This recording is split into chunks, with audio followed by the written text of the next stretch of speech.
હું ભારતમાં હતો ત્યારે એક નાટકનું નામ હતું લવ યુ જિંદગી.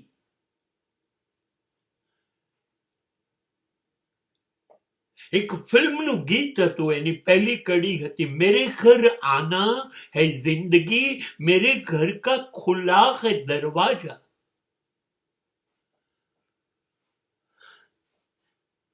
મારા ઘરનો દરવાજો ખુલ્લો હતો. ચીસો પાડી પાડીને થાક્યો, લવ યુ જિંદગી, લવ યુ જિંદગી. મારી જિંદગીને બહુ પ્રેમ કરવો છે. ના, એવું કશું થયું નહીં. મેં દરવાજો ખુલ્લો રાખ્યો તો જિંદગી આવવું જોઈતું હતું મારા ઘરે. એના બદલે જે થોડી ઘણી મેં બચાવી હતી ને, એ જિંદગી પણ એક ખુલ્લા દરવાજામાંથી બહાર ભાગી ગઈ, ચાલી ગઈ મને છોડીને. સાચું કહું, जिंदगी न मिलेगी दोबारा એક ફિલ્મનું નામ છે અને કડવી વાસ્તવિકતા છે. આ મળી છે, બીજી વખતે મળશે કે નહીં? પુનર્જન્મ છે કે નહીં? કશી જ ખબર નથી. અને એનો મતલબ એ થયો કે તો આ જે મળી છે એ છેલ્લી છે. હવે બીજી જિંદગીનો ભરોસો નથી.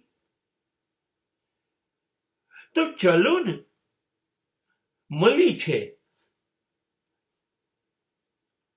તો જીવી લઈએ. કહીને તો ચીજ બડી હૈ મસ્ત મસ્ત. હા, અમેરિકા આવ્યો પછી મેં કહેવા માંડ્યું, તું ચીજ બડી હૈ મસ્ત મસ્ત.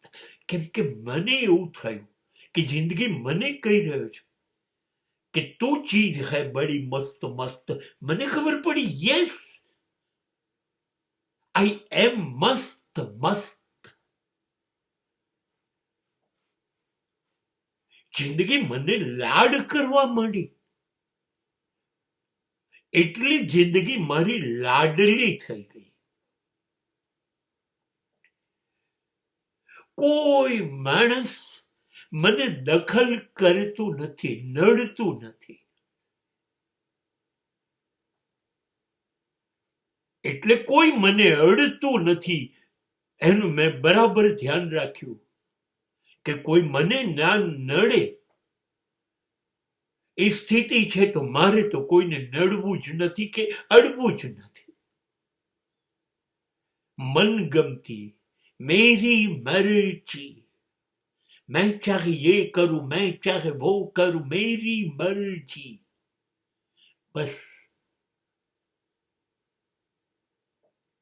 कोई मुझे रोके नहीं, कोई मुझे टोके नहीं.